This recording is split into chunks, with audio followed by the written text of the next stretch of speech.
네, 블록체인 인사이트 강채원입니다. 어느덧 본격적인 가을 날씨가 이어지고 있는 요즘인데요. 9월 들어 급락을 보였던 암호화폐들 역시 그 낙폭을 줄여가고는 있지만 회복은 아직 좀 더딘 모습입니다. 과연 암호화폐 시장에도 이렇게 기분 좋은 가을 바람이 불지 저희와 함께 오늘 여기에 대한 힌트 찾아보는 시간 가져보시면 좋을 것 같습니다. 네, 블록체인의 모든 것 블록체인 인사이트 지금부터 시작합니다.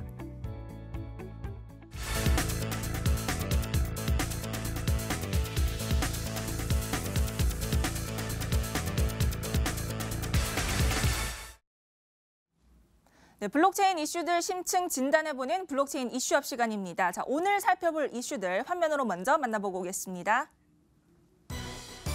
골드만삭스가 암호화폐 서비스를 무기한 연기한다는 외신 보도가 나온 지 48시간 만에 가짜 뉴스라며 강한 어조로 비판하며 직접 진화에 나섰습니다. 도널드 트럼프 미국 대통령이 미국 증권거래위원회 신임 위원장에 공화당 출신인 친암호화폐 인사 엘라드 로이즈먼을 임명할 계획이라고 밝혔습니다. 미국 암호화폐 거래소인 코인베이스가 월스트리트 투자관리사인 블랙론과 공동으로 암호화폐 기반 ETF 출시를 고려 중이라고 합니다.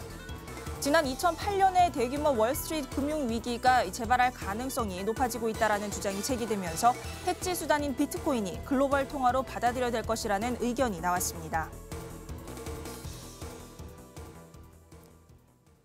네, 오늘의 이슈업 함께 해주실 분이죠. 두리안 블록체인 센터 박재준 대표 나와 계십니다. 네, 대표님 안녕하세요. 네, 안녕하세요. 네, 반갑습니다. 자, 이번 주도 좀 다양한 이슈들이 많은데 어떻게 보면 시장이 좀 호재로 작용할 만한 이슈들도 있는 것 같아요. 네, 저희가 그렇죠. 우선은 지난번에도 좀 얘기를 했던 이 골드만삭스 이슈를 먼저 좀 짚어봐야 될 것 같은데 실제로 낙폭이 있었어요. 그런 가운데 골드만삭스가 가짜 뉴스다라고 직접적으로 좀 해명해 나섰는데 하나씩 좀 살펴봐야 될 것 같아요.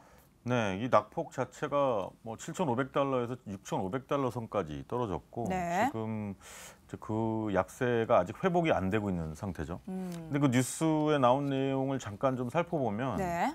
이제 9월 5일이었죠. 골드만삭스에서 비트코인 트레이딩 데스크를 철회할 수도 있다, 뭐 네. 보류하겠다. 이제 이런 발표가 났었다는 겁니다. 그래서 네. 그 이유는 그런 거였죠. 이제 비트코인 규제 관련된 정책이 아직 좀 미비하고 불확실성이 있기 때문에 그 트레이딩 데스크를 오픈하는 것에 대해서 좀 더 신중해야 되겠다. 이제 네. 이런 입장을 내놨던 게 이제 뉴스였습니다. 근데 이제 하루 만이죠. 하루 만에 이 뉴스를 뒤집고 사실은 그건 사실무근이다, 네. 페이크 뉴스다라는 얘기까지 있었는데 이게 이제 시장에 조금 더 영향을 미쳤던 건 그런 이유인 것 같아요. 이제 이달 말에 이제 사임 예정이죠. 골드만삭스의 CEO, 이제 최고 경영자인 로버트 블랭크파인이라는 인물이 네. 굉장히 좀 신중한 인물로 알려져 있습니다. 그래서 자신의 이제 트위터나 공식적인 매스컴의 이제 인터뷰를 통해서 했던 얘기들이 비트코인에 대해서 우리는 좀 더 신중해야 되고 또 아직은 우리 골드만삭스는 비트코인에 대해서 인증도 또 이것에 대한 부정적인 시각도 아직은 갖고 있지 않다. 네. 좀 더 우리는 신중하게 판단해야 된다라는 입장을 계속 견지를 해오던 상황이에요. 그런 상황에서 네. 이 트레이딩 데스크에 대한 철회 얘기가 나오니까 시장에서 이거 이렇게 되면 좀 더 이제 결국은 이제 신중하게 판단한 결과가 이것인가라는 어떤 것들이 그렇죠. 작용을 했던 것 같아요. 네. 근데 이제 최고 재무 책임자인 차베스가 이제 이 뉴스를 이제 페이크 뉴스라고 딱 정의를 하고 네. 공식적으로 얘기를 하고 고객들은 걱정할 일이 아니고 자기들은 아직 이제 지금도 파생상품 개발에 이제 집중을 하고 있고 네. 이유는 고객들이 원하기 때문에 또 시장에서 원하기 때문에 우리는 그걸 지속적으로 개발하고 있다. 이제 네. 이게 차베스의 발표였습니다. 뭐 이례적으로는 상당히 직접적인 해명을 좀 내놨어요. 그렇죠. 굉장히 하루 만에 내놓은 얘기니까 이제 직접적이고 빠른 반응이긴 했는데 사실 이 부분은 좀 아쉬운 부분이 이렇습니다. 이제 정부나 뭐 유럽연합도 미국의 정부도 한국도 네. 마찬가지입니다만 네. 정부에서 이런 규제나 암호화폐에 대한 정의나 입장이 명확하지 않다 보니까 이런 하나의 회사들, 이 펀드 관련된 뭐 금융과 관련된 회사 하나의 의견이나 어떤 자기네들의 사업 계획의 변화 자체가 네. 시장에 충격이 너무 큰 거죠 지금. 사실 이 부분은 투자자의 손해로 이어지는 거거든요. 네. 그래서 이런 부분은 좀 문제가 있다고 보여집니다. 알겠습니다. 자, 이렇게 뭐 골드만삭스의 이런 암호화폐 서비스 연기 보도 당시에 뭐 시장 폭락에도 상당히 좀 큰 영향을 줬었는데 사실 아까도 잠깐 말씀을 하셨지만 회복세가 그다지 나오고 있지는 않거든요. 네네. 여기에 대해서는 저희가 또 어떻게 살펴볼 수 있을까요? 그러니까 그 기사 자체가 철회됐다고 해서 기사의 효과, 그러니까 이제 그 7,500달러에서 6,500달러까지 끌어내렸던 그 효과가 다시 회복되기는 어렵죠. 지금 이게 회복이 되려면 네. 어쨌든 이 불확실성이라는 게 이 시장에서는 좀 더 커진 상태이기 때문에 단지 골드만삭스의 입장을 철회했다는 게 아니라 미국 SEC나 그밖에 네. 다른 기관에서 내놓는 어떤 정책의 확실성들이 그렇죠. 좀 보여져야 지금 이 낙폭이 다시 회복되지 않을까 이렇게 네. 생각합니다. 알겠습니다. 자, 이렇게 골드만삭스의 암호화폐 관련 이슈 저희 한 줄 평 어떻게 정리할 수 있을까요? 예, 정부가 정책을 미루면 미룰수록 투자자의 피해는 커진다. 이렇게 좀 말씀을 드리고 싶습니다. 네, 그렇죠. 투자자 보호를 좀 위해서라도 이 신중한 건 좋지만 무기한 연기는 좀 지양해야 하지 않을까 하는 생각이 듭니다. 자, 저희가 다음 이슈도 살펴보겠습니다. 아까 잠깐 또 SEC 얘기를 하셨는데 자, 트럼프 미국 대통령이 친암호화폐 인사를 미국 SEC 수장으로 임명할 가능성이 크다라는 소식이 들어와 있습니다. 사실 소식 자체는 뭐 암호화폐 시장의 훈풍으로 작용을 할 수도 있을 것 같은데 또 사실 요새 시장이 이렇게 이슈 하나하나에 일일비하지는 않다 보니까 그렇죠. 어떻게 될지 모르겠는데 어떻게 살펴볼 수 있을까요? 일단은 이번에 SEC 위원장으로 임명 예정인 사람이 이제 엘라드 로이즈먼이죠. 네. 암호화폐에 굉장히 우호적인 인물로 알려져 있습니다. 그 우호적인 인물로 알려지게 된 뭐 대표적인 내용이 이제 지난 7월에 이제 상원에서 암호화폐 관련된 청문회에서 이제 했던 얘기들인데 네. 일단은 뭐 그 내용을 잠깐 말씀드리면 암호화폐 공개 ICO죠. ICO와 블록체인 등 새로운 혁신이 나타나고 있는 것은 분명하다. 또 하나 SEC는 이를 공정하고 투명하게 다루고 네. 시장과 투자자가 이에 대해서 명확하게 알 수 있도록 지원해야 된다. 이제 이런 내용의 발언을 한 적이 있습니다. 네. 그러니까 매체들에서는 이제 엘라드 로이즈먼이 만약에 임명이 된다면 이제 지금 임명 예정인 상태니까요. 네. 임명이 된다 그러면 분명히 암호화폐 그 상장지수 펀드죠. ETF 상장을 허락할 가능성이 좀 생기는 거 아니냐. 이제 그렇죠. 이런 예상들을 하는 거죠. 네. 근데 물론 SEC라는 기구 자체가 위원장 하나의 어떤 독단적인 결정으로 정책이 바뀌는 건 아닙니다만은 지금까지 이 트럼프가 해왔던 인사를 보면 이제 자신이 원하는 방향의 캐릭터를 가지고 있는 인사들을 임명을 많이 했고 네. 또 그 인사들이 임명됨으로 인해서 정책이 변화가 되고 시장에 바로바로 이제 직접적인 발표 자료들이 나오고 그랬거든요. 그렇죠. 그러다 보니까 아마 미국의 언론들에서 네.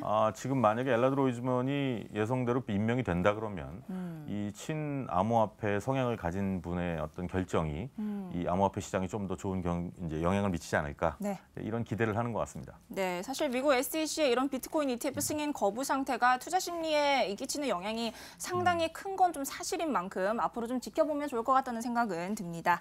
자, 이렇게 해서 저희가 두 번째 이슈까지 살펴봤고요. 다음 이슈도 살펴보도록 하겠습니다. 자, 미국의 암호화폐 거래소죠. 코인베이스가 세계 최대 자산 운용사인 블랙록과 공동으로 비트코인 상장지수 펀드 조성을 계획하고 있다라는 내용이 나왔습니다. 뭐 실무자 미팅도 했다 이런 얘기가 나오고 있는데 관련 내용을 좀 살펴볼까요?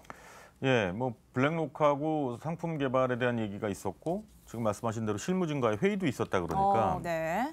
뭔가 실질적인 움직임들이 있을 것처럼 보이긴 합니다. 그렇죠. 네, 뭔가 네. 말만 아니고 실제로 정말 그렇죠. 뭐가 있을 것 같죠. 네, 근데 이제 지금까지 ETF 관련돼서 굉장히 많은 회사들이 시도를 하고 있죠. 그렇죠. 시청자분들도 많이 들으셨던 내용입니다만. 근데 이제 이번에 조금 다르게 이제 기대가 되는 부분은 블랙록이라는 투자 관리 회사의 성향입니다. 블랙록은 네. 뭐 굉장히 큰 규모죠. 연간 약 230조 원 정도의 자산을 운용하는 회사인데 이 회사가 작년 3월, 그러니까 2017년 3월에 이 액티브 펀드를 운영하던 펀드 매니저 7명을 해고를 하고 네. 이 알고리즘 기반의 투자 로봇이죠. 네. 로봇에게 약 9조 원 상당의 투자금을 맡기는 이런 결정을 했고 이 상황에 따라서 이 포지션을 좀 늘려갈 수도 있다. 이거는 추후에 결정을 하겠다. 이제 이런 발표도 네. 했었던 회사입니다. 그러니까 그러다 보니까 이제 신기술이나 새로운 어떤 시도에 대해서 굉장히 공격적인 성향이라고 보여지는 거죠. 블랙록이라는 회사 자체가.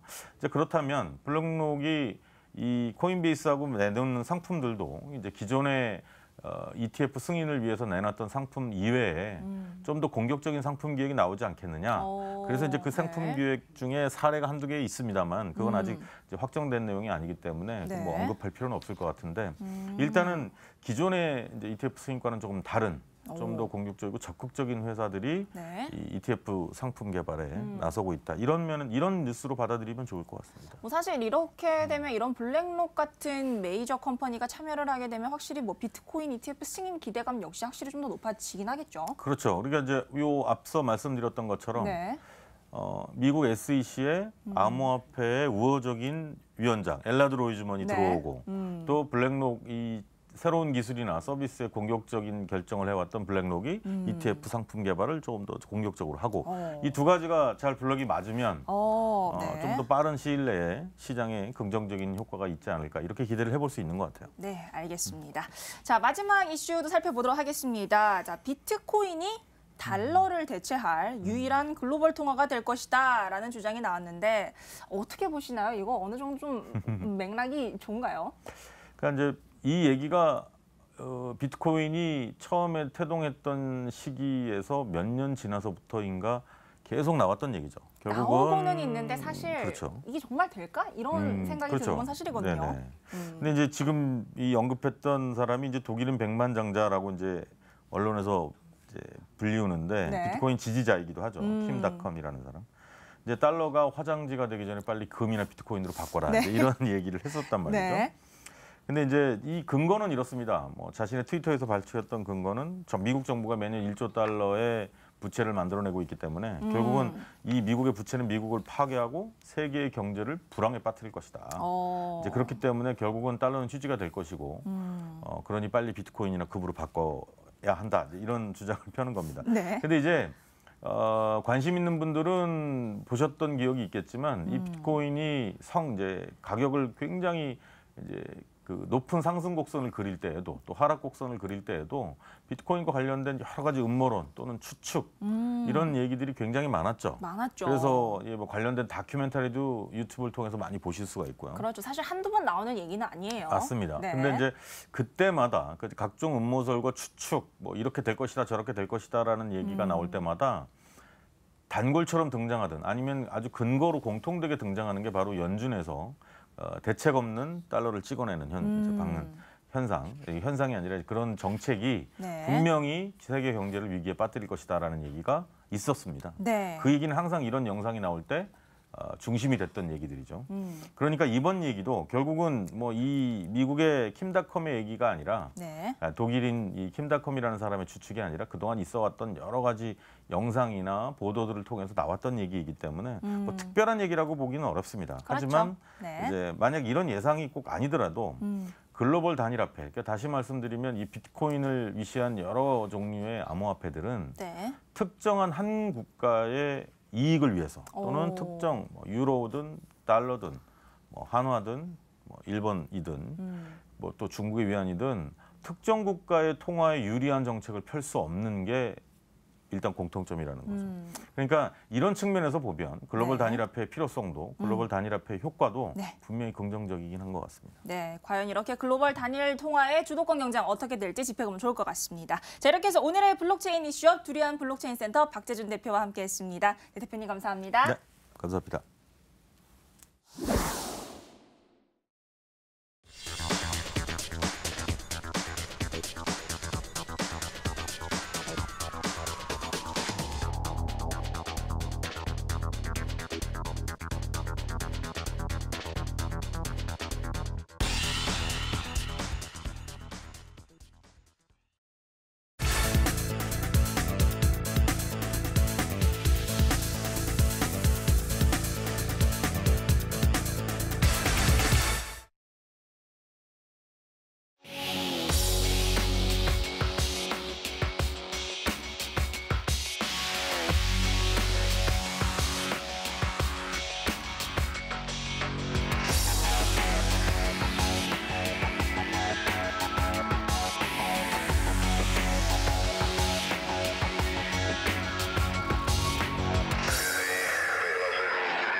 My name is Michael, and I create a YouTube channel called Box Mining. It's one of the top YouTube channels that's specific to the cryptocurrency scene. So I make videos about cryptocurrency news and also about different coins, because I feel like there's a lot of interest in coins, and also people want a very quick explanation of what's going on. So that's what Box Mining is really about.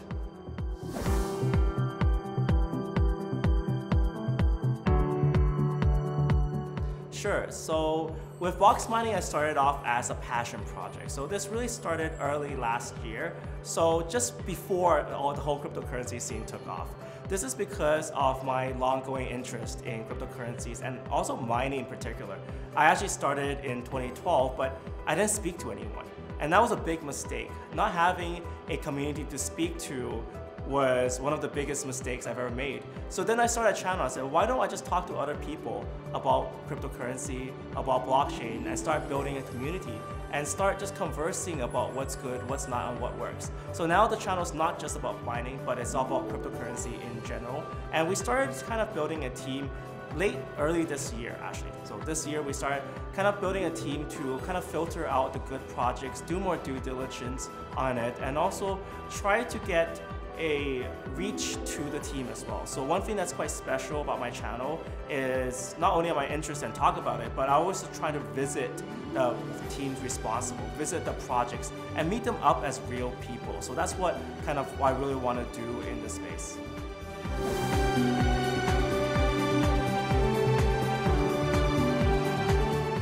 So right now, the team is still relatively small. I started off by myself, and then I started expanding to around 4 people right now in terms of just research. So the research side is 4 people, and we also have a few kind of accountants, and we're trying to include a few more to help with the video production right now.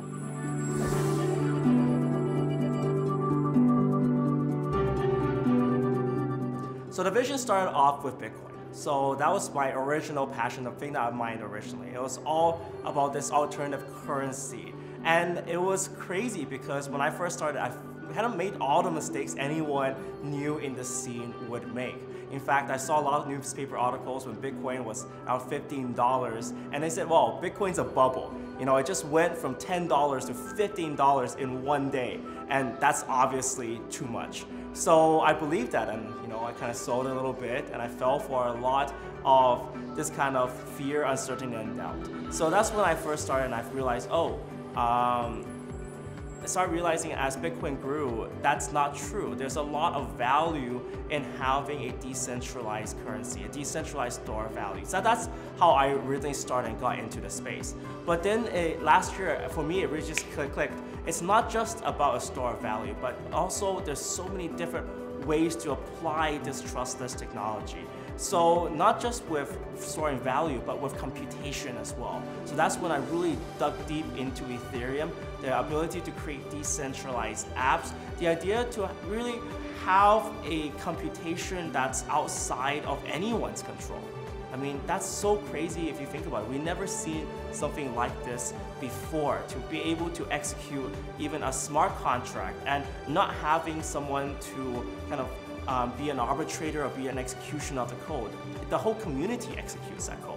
So this is something that really inspired me last year. So last year I was like, wow, this idea of a decentralized world, decentralized application, and then that took me off to kind of explore the technologies that's going to allow this to happen. Because what we know is that there's not going to be one kind of way to do this anymore. We see there's more and more kind of ways to build decentralized trust, and so many new technologies blossoming up in the space. And that's what I'm really interested in. I'm really interested in just talking to the people, seeing what their vision is, seeing what their idea is, because I feel like this is where the next kind of Uber or the next Airbnb is going to happen. It's not with traditional financing or traditional world. This is a world where we can start building a product and the community at the same time. And I feel like this is something that's never explored before, and I'm super kind of enthusiastic about it.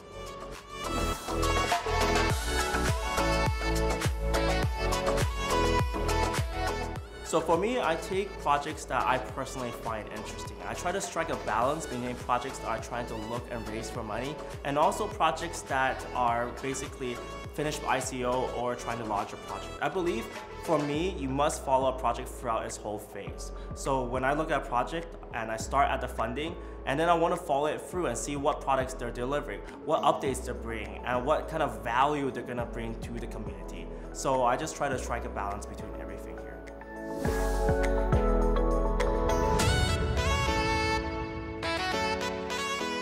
So in terms of following up with projects, I usually start talking with the CEO, with their team, and then something that I kind of do is I actually fly and visit them as well. So sometimes if I really like a project and I really want to see, for example, if they're having a specific piece of hardware, then I want to see that hardware and maybe have a little bit and show the community as well. Oh, look, they're making this hardware, and give them a little sneak preview. If it's software, I want to visit their teams as well. So I visited teams in the past to see, and I think it's really important to talk to the employees, not just the CEOs, but talk to the team. See if they're really motivated. See if they really want to deliver a product and they share the vision that we were told they were have.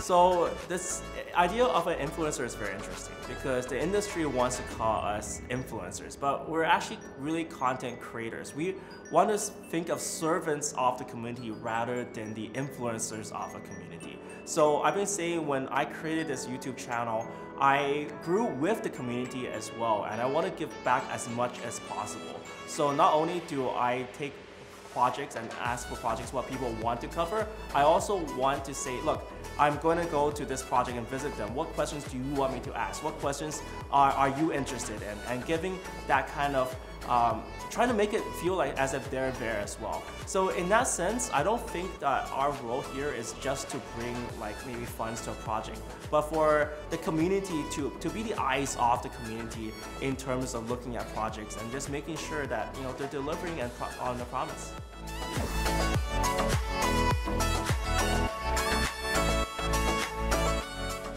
So one of the unfortunate side effects of being one of the bigger YouTube channels is we get a lot of requests. So we can get up to 10 to almost 20 ICO requests or review requests a day. It's just a sheer amount of volume, and this is why we're starting to build a team to look at the different projects. So before I would do a community vote, so what we'll do is we'll have like a list of projects and then we'll randomly select 5 and get people to vote on what to do. But also I want to make sure that the good projects are filtered through as well. So right now I do have a team of around 4 people to look at the projects, and hopefully in the future what I want to do is I want people to start talking to different members of a project first and try to vet them to make sure that they're sincere on delivering on what they want to do instead of just simply trying to raise a bunch of money. I think it's a very fundamental understanding for these ICO projects that they just aren't looking for a cash grab. They have a vision to build a community for their own project as well, that they're using cryptocurrency and blockchain technology in the right way. It's not just a simple database. It's much more than that. And that's one of the simple questions I can use to vet out the bad projects.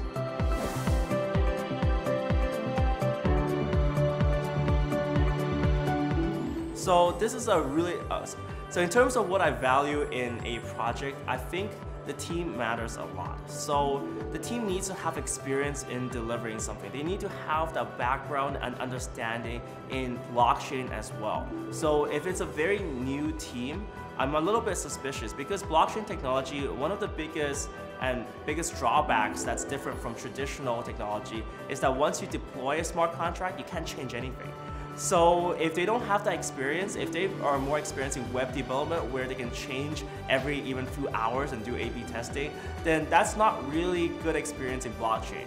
So I want to know that they have the experience in blockchain first. And then the second thing is about the vision. So it's all about community building and how they're going to leverage that community as well. Because for a blockchain project, they can't just silently work on a product. We know that's not working anymore. You have to be able to engage the community, build it up, and let them help you as well. So if the kind of team understands the power of a community, then I think that's the best way to go.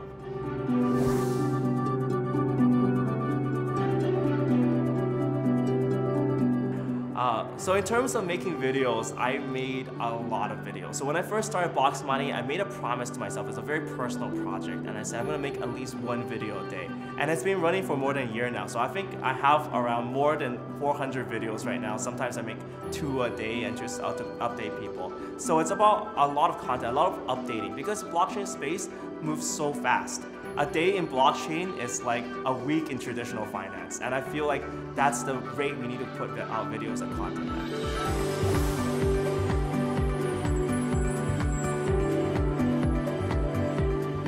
at. So the future of Box Mining, I think, is all about my community. So we are trying to look together and maybe find a way to evaluate projects together as a team. This is something that I've always dreamed about doing, and it's something that was at the roots of this channel. Having a community contribute to your due diligence, to your research is much more powerful than just a few people. So that's my vision of building the Box Mining channel and the Box Mining community, is to have a way for everyone to contribute, everyone to have a say. So far we have started with a Telegram, we have a forum, but I want it to be a little bit more than that. So in the future, I want to have a collective way to research projects, to discuss projects, and have this different view scope to just broaden the vision for everything. So that's kind of my concept and vision for Box Mining in the future.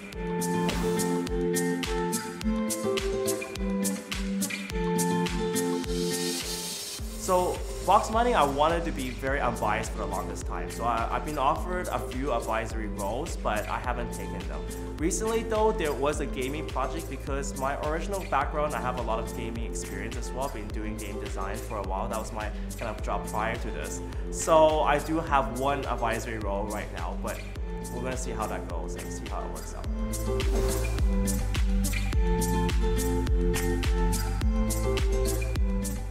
So I've been watching the blockchain space for a long time. So I started off with Bitcoin, then Ethereum, then we expanded and it grew to a much more vast space.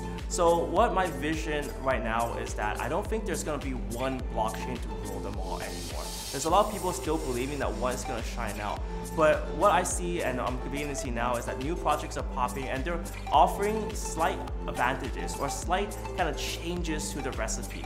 So not every project is suitable for one particular blockchain. So I can see this whole ecosystem of different blockchains forming. And we're already seeing something called interoperability, the ability to connect blockchains to each other. So my vision for the future of the blockchain space is that there's going to be multiple blockchains, each having kind of the area that they're very good at, something they're very good at solving. Whether it's like something like Ethereum, where it's about having and allowing developers to come up with their own scaffolds, or maybe EOS, where the scaffolds are built already there for them, or maybe VeChain, where they have a lot of enterprise focus. So everything has kind of its different niche, and then they'll be connected together to this mass web where they can kind of help each other and communicate with each other on the different systems.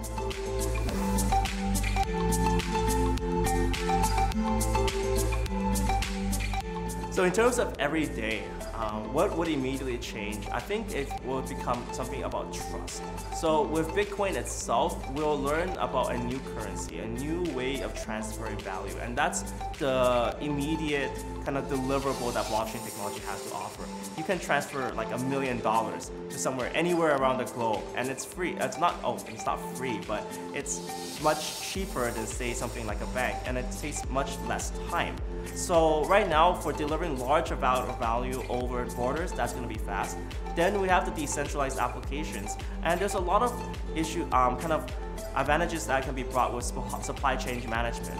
This idea that you can trust a decentralized trust base to verify even something like simple as maybe a luxury handbag or a watch. We can verify with 100% certainty that this is real, and we can even trace the history of it, and we can trust in that because we know with blockchain technology that any alterations onto the blockchain has to be written. It can't just be altered and no one knows about it. The system has to have a history.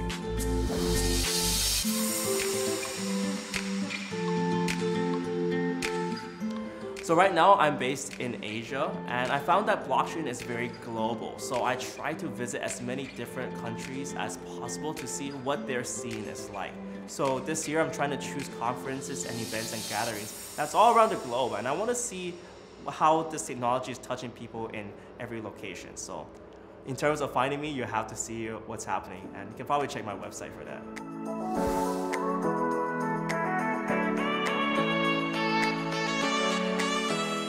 So in terms of regulatory issues and regulation, I feel like this is a very new technology and it needs to be treated as such. I think one of the things I really keep to heart is that this is a blending of something that's very close to a community, so a community gathering, and also a product, and also a little bit resembling equity as well. So that's kind of what's inside every single cryptocurrency. And this is something that we've never seen before, and it's something like the Wall Street guys, they don't know how to evaluate. How do you even evaluate a community? I mean, when you use Facebook, you're just a consumer and Facebook gets all the benefit. But if you're using a decentralized social platform, well, you're part of that too. You get the benefit of this platform growing. So I feel like there needs to be special regulatory kind of systems in place. We can't just rely on what was classically there. We can't just say, oh, this is a security BAM. Let's put all the security regulations and all these laws on it. I think this is something very new, and governments need to really look at this, look at what's happening, and just kind of encourage that growth, because this is something that's we have never seen before.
네, 암호화폐 차트 분석과 함께 날카로운 실전 전략까지 알려드리는 큐토인포 시간입니다. 자, 오늘도 여러분의 투자 방향에 도움 주실 전문가 플러스빗 1000% 전문가 나와 계십니다. 네, 전문가님 안녕하세요. 네, 안녕하세요. 네, 반갑습니다. 자, 시장 여전히 좀 지지부진한 흐름 보여주고 있습니다. 저희 본격적으로 시작을 하기 전에 우선 시총 상위 암호화폐 흐름들 먼저 살펴보고 가겠습니다.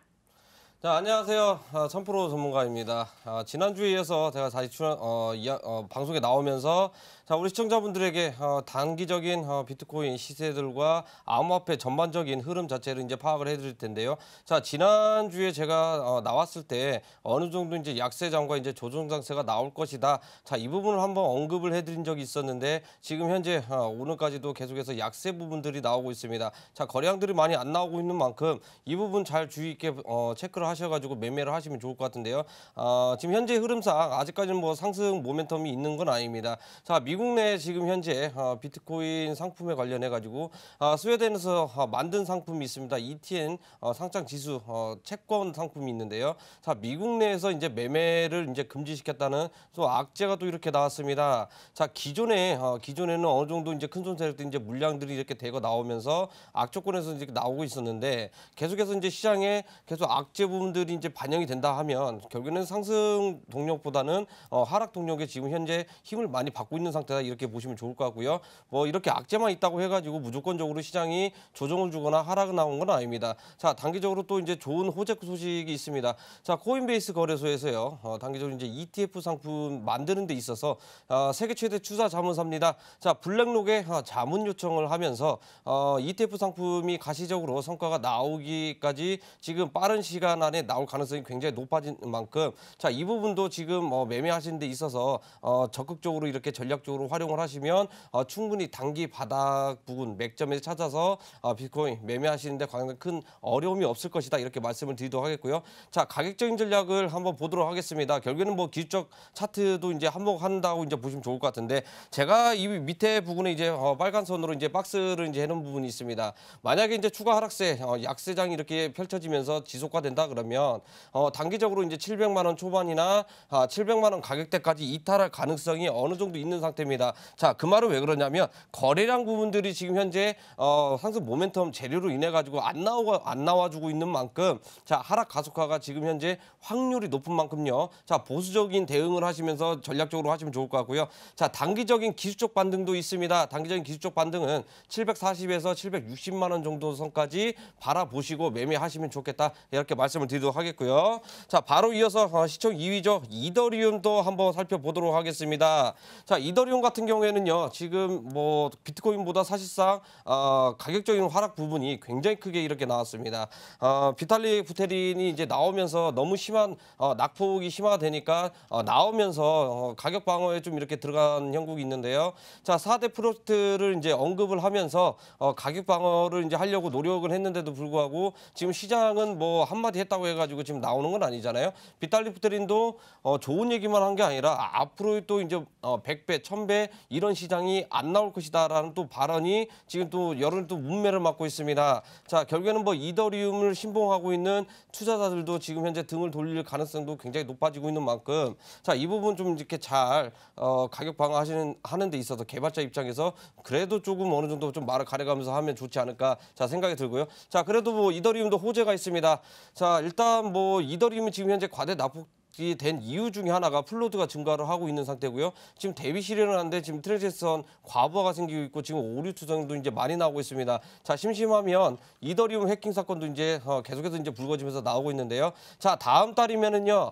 10월 달에 지분 증명 방식을 위한 하드 포킹이 예정이 돼 있습니다.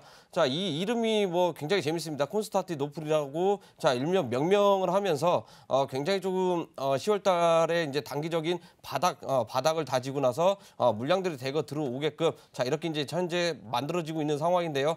아쉽게도 9월 달까지는 어느 정도 이제 기간 조정이 큰 폭으로 장기간 이렇게 표류할 가능성이 굉장히 높은 만큼 매매하시는데 조금 좀 소극적으로 이렇게 대응하시면 좋을 것 같고요. 자, 기술적인 차트도 한번 살펴보도록 하겠습니다.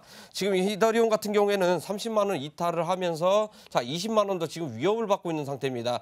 지난해 초에 9월 달 비교를 해서는요. 지난해는요. 7천 원 정도 가격대가 형성이 돼 있었는데 지금도 지난해와 1년하고 비교를 해서 보면 굉장히 큰 폭으로 또 이제 가격이 10배 이상 올라가 있는 것도 이제 볼 수 있겠는데 이번에도 만약에 이제 하락화가 가속화 된다 그러면 자, 20만 원도 지금 현재 지지 기반이 약해진 상태입니다. 자, 20만 원 이탈 가능성도 염두에 두시고요. 만약에 이제 뭐 반등을 준다 하면 반등 폭은 비트코인보다는 조금 약하게 올라갈 가능성이 높습니다. 25만 원까지 기술적 반등 노려보셔도 좋겠다. 자, 이렇게 말씀을 드리도록 하겠습니다. 네, 시장 전체 거래량 부진한 가운데 단기적인 호재는 나와 있어 투자에 참고하시면 좋을 것 같습니다. 자, 계속해서 저희 이번에는 한 주간 시장에서 주목받았던 혹은 앞으로 주목하면 좋겠다 하시는 코인 들고 오셨다고 하는데 어떤 코인 살펴볼 수 있을까요? 자, 오늘도 제가 지난주에 이어서 이 특징인 코인을 이제 가져왔는데 지난주에 뭐 잠깐 한번 언급을 해드리면은요. 자, 도지코인 특징적으로 이제 가져왔습니다. 도지코인 한번 살펴보게 되면 제가 지난주에 일주일 사이에 최소한 지금 현재 50% 이상 엄청난 다시 한번 재급등하는 그러한 파괴력 있게 올라갔었다 이렇게 말씀을 드릴 수 있을 것 같고요. 자, 이번에 특징 코인으로 가져온 코인은 웨이브 코인입니다. 자, 우리 이제 그 시청자분들 웨이브 코인 뭐 아시는 분들도 굉장히 많이 아실 텐데 자, 웨이브 코인 지금 어제 오늘 해가지고 급등세가 이렇게 많이 보여줬었는데요. 자, 덱스 시스템을 이용을 해서 지금 비트코인이나 이더리움 다른 알트코인들 대비해서 지금 또 뭡니까 법정 화폐를 이용을 해서 분산화된 시스템으로 지금 교환하고 이제 송신을 하고 자, 이러한 시스템을 갖춘 코인이다 이렇게 말씀을 드릴 수 있겠고요. 자, 어제부터 올랐던 이유 중에 하나가 자, 러시아에서 암호화폐 친정책을 펼치면서 그 그 수혜를 받아가지고 올라갔던 코인이라고 보시면 좋을 것 같습니다. 자, 웨이브 코인 같은 경우는 대표적으로 러시아에서 만들어진 스타트업 기업에서 만들어진 코인이다 이렇게 말씀을 드릴 수 있겠는데요. 앞으로는 각국에서 친암호화폐 정책을 펼친다면 그 해당 기업에서 만든 코인들이 오히려 수혜를 받을 가능성이 굉장히 높아지고 있는 만큼 자, 웨이브 코인 눈여겨보셔라 이렇게 말씀을 드리도록 하겠고요. 자, 러시아에서는 채굴 지원도 해주고 가장 중요한 부분이 있습니다. 바로 크립토 인증 시스템을 도입을 합니다. 결국에는 국가에서 주도적으로 정책을 펼치지만 자, 국가 내에서 정해진 정책 내에 또 규제라든지 합당하게 요건이 안 되면 이 해당 코인은 활동을 할 수 없다든지 기업 퇴출 위기까지도 몰릴 만큼 아주 강하게 이렇게 규제를 만들어놨다고 하니까 이 부분이 통과되면 거의 뭐 보증수표격으로 성공할 확률이 굉장히 높아진다. 그러면 러시아 쪽에서도 한번 눈여겨봐야 된다 이렇게 말씀을 드리도록 하겠고요. 자, 웨이브 코인 그래도 오늘자에 윗골이 달리면서 내려오긴 했지만요. 추가적인 상승 아직도 남아있는 상태입니다. 자, 가격적인 부분들을 뭐 한번 접근을 해본다면요. 지금 현재 2,656원에서 거래가 되고 있습니다. 자, 2,500원 부분부터 천천히 분할 매수 통해 가지고 한번 접근을 해보셔도 좋을 것 같고요. 자, 단기적인 상방 목표가는 3,000원 정도 바라보시면 좋을 것 같고요. 자, 손절 가격은 2,200원 정도에서 바라보시면 충분히 무난하게 특징 코인도 이렇게 충분히 공략을 하실 수 있겠다 말씀을 드리도록 하겠습니다.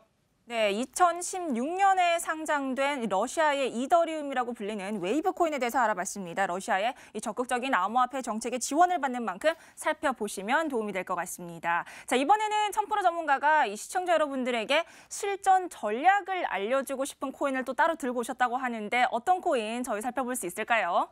자, 지난주에는 제가 트루 USD라는 코인을 가지고 왔었죠. 엄청난 뭐 방송에 소개해드리고 나서 그날 당일날 근 이틀 만에 거의 뭐 최소한 40% 이상 급등세를 이제 보여줬던 코인이다. 자, 앞으로는 조정 장세가 펼쳐지든 어느 정도 단기적인 가격 하락이 나오면 항상 트루 USD 스테이블 코인이 각광받을 가능성이 굉장히 높기 때문에요. 눈여겨보셔라 이렇게 말씀을 드리도록 하겠고요. 한 가지 또 첨언을 해드리자면은요. 제미니 거래소입니다. 윙클보스 형제가 자, 이더리움 기반을 해서 스테이블 코인도 만들었다고 합니다. 그만큼 법정화폐 달러 대비해서 1:1 보증까지 해주고 있기 때문에 이 부분 눈여겨보시면 좋을 것 같고요. 자, 오늘 가져왔던 코인은 이더리움 클래식입니다. 자, 이더리움 클래식 뭐 아시는 분들 뭐 굉장히 아실 겁니다. 이더리움 코인에서 하드 포킹돼서 나왔던 코인이죠. 자, 지난해 다오 사건 해킹 사건이죠.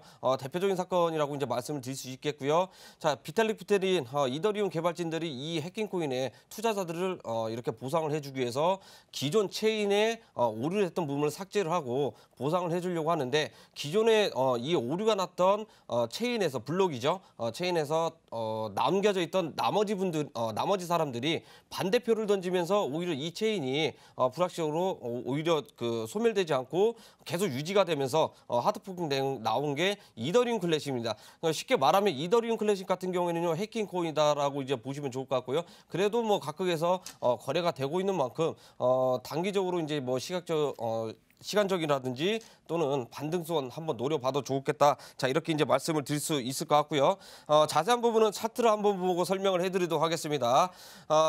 조만간에 이더리움 클래식 서울에서 또 추가적인 미더업 행사가 있습니다. 자, 이더리움 클래식이 이제 반등을 하게 되면 다른 알트코인들도 약세로 흐름들이 나오고 있습니다. 자, 그만큼 쏠림 현상이 많은 코인이다 이렇게 말씀을 드릴 수 있을 것 같고요. 자, 공략 방법은 자, 넉넉하게 잡으시면 좋을 것 같아요. 13,000원 이하에서 분할로 이렇게 접근을 하시고요. 항상 분할 매수입니다. 주식이든 코인든 간에 자, 분할 매수 접근을 하셔가지고 좀 더 이제 수익을 극대화시킬 수 있는 전략 펼치시면 좋을 것 같고요. 자, 목표 가격은 단기적으로 지금 현재 비트코인 암호화폐 시장 자체 흐름상 약세로 나와주고 있고 지금 조정을 주고 있기 때문에 단기적인 목표가는 짧게 잡고 가시는 걸 추천해드리도록 하겠고요. 14,500원 부분에서 이상 분할 매도를 통해서 수익 실현을 하시면 좋을 것 같고요. 자, 손절 가격이 중요하죠. 손절 가격은 주식이든 코인이든 정말 중요합니다. 큰 수익을 내기 위한 기초 초석이다 말씀을 드릴 수 있을 것 같은데요. 자, 손절 가격은 11,000원까지 제시를 해드리면서 이더리움 클래식 눈여겨보시면 굉장히 좋은 흐름이 펼쳐질 것이다. 이렇게 말씀을 드리도록 하겠습니다. 네, 이렇게 해서 오늘의 실전 전략 코인은요. 이더리움 클래식, 이더리움의 하드포크로 탄생한 코인이죠. 이더리움 클래식 목표가는 단기적으로 14,500원 제시를 해주셨고요. 손절가 11,000원을 제시를 해주셨습니다. 이 시각 저희 비트코인 시황 한번 마지막으로 다시 한번 짚어보고 가겠습니다. 전문가님. 자, 비트코인 시장이 가장 중요한 부분인 것 같아요. 왜냐하면 비트코인 대장격이 움직이면서 상승하면 다른 코인도 상승을 하고 하락을 하면 더 크게 이제 하락하는 그런 흐름들이 나와주기 때문에 비트코인만큼은 지금 다른 걸 제껴두고라도 우리가 항상 항상 캐치를 하고 있어야 되고 머릿속에 기억을 하고 있어야 됩니다. 지금 현재 오늘자에도 아까도 방송 초반에 이야기를 해드렸지만 지금 거래가 지금 현재 많이 사라진 상태입니다. 자, 그만큼 거래량들이 많이 없다라는 것은 투심이 많이 없다라는 말이거든요. 매수세가 많이 근본적으로 들어오지 않는 이상 기술적 반등 올라오긴 하겠지만 가장 큰 폭으로 상승 전환될 만큼 그 추세 자체가 전환이 될 가능성은 현재까지는 현재 낮은 상태입니다. 그렇기 때문에 단기적인 목표가도 740에서 760만 원까지 이제 바라본 이유가 지금 해외 기준으로 하면 결국은 이제 6,500달러 부근입니다. 6,500달러 부근까지는 충분히 기술적으로 거래량 없이 올라올 가능성이 굉장히 높기 때문에요. 자, 이 부분 눈여겨보시고 항상 보수적으로 접근을 하시면서 대응을 하셔야 된다 말씀을 드리도록 하겠습니다. 결국에는 가격적인 전략 부분들이 가장 중요하겠는데요. 저를 찾아오시면 디테일한 설명과 가격적인 전략, 맥점 부분까지 자세하게 알려드리도록 하겠습니다. 네, 이렇게 해서 오늘 암호화폐 시총 상위 흐름들 그리고 웨이브 코인 이더리움 클래식까지 플러스비 1000% 전문가와 함께했습니다. 네, 전문가님 감사합니다. 네, 감사합니다.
블록체인의 모든 것, 블록체인 인사이트. 아쉽지만 오늘 저희가 준비한 시간은 여기까지입니다. 하지만 저희는 다음 주 목요일 이 시간에 더욱더 알찬 소식으로 찾아뵙겠습니다. 네, 시청해주신 여러분 고맙습니다.